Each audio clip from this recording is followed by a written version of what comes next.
Okay, so as you've seen, that bump map doesn't quite look right on there, on that final render there that we did. And you can't see bump maps in there.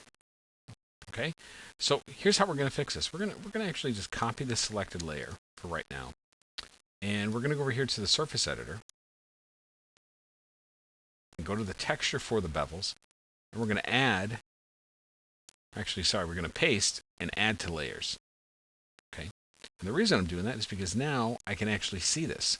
We're going to use a regular color texture just to line this up, and then we're going to remove it. It sounds a little odd, but that's what we're going to do. Because we can see it on here.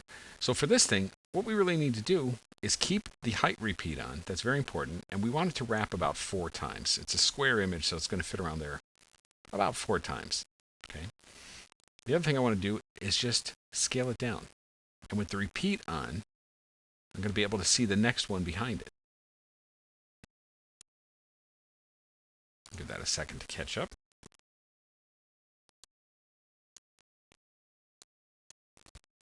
There you go. Okay, so we're going to scale this just a little bit more.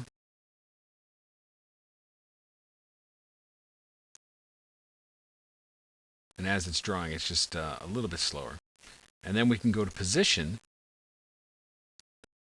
and just move the position. I'm only working on the y-axis for this. And that way, this little flourish matches this little flourish, almost like a mirror opposite, when really all it's doing is repeating all the way through on the y-axis. But because the surface is only applied to these 2 areas, well, it technically gets hidden, and we have this pattern that goes all the way across.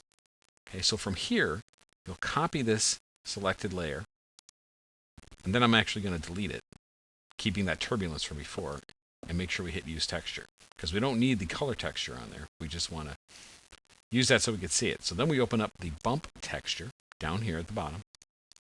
Okay. Then we're going to say paste, add to layers.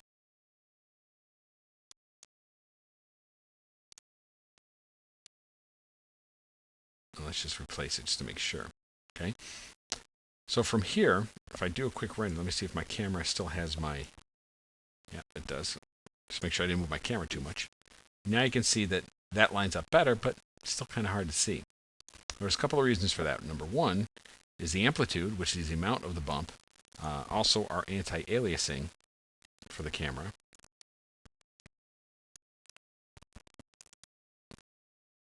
Has to be turned on. So we're going to turn that here. We'll put that just to 9. Okay. And the reconstruction filter is classic. That's fine. Fixed is fine.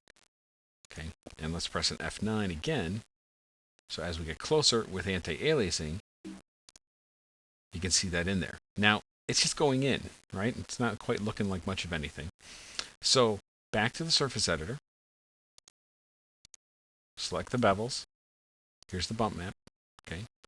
If we increase the amplitude, and I'll kind of overdo it a little bit, just so you can see it.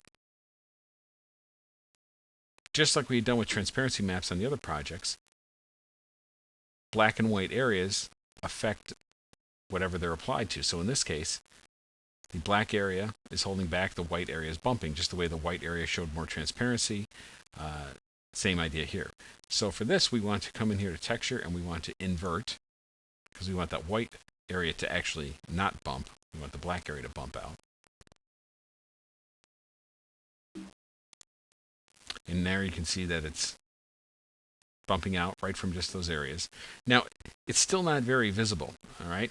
And part of that has to do with our texture. Now, our texture looks really nice, but I want this shading in here to be a little bit different. So I'm just going to take the main color, and we're just going to darken that. Do another quick render.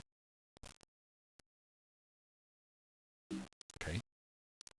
Now it's a little darker, but I want the bumps to stand out more. So the next thing to do is take that same bump map. So we'll copy that selected bump map area.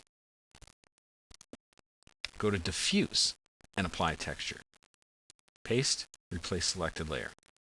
Okay, so all the same exact properties for this flourish are now applied to a diffuse value. And now, just on a quick render, you can see that it's brighter, but it also gives us a lot of flexibility to control what we see.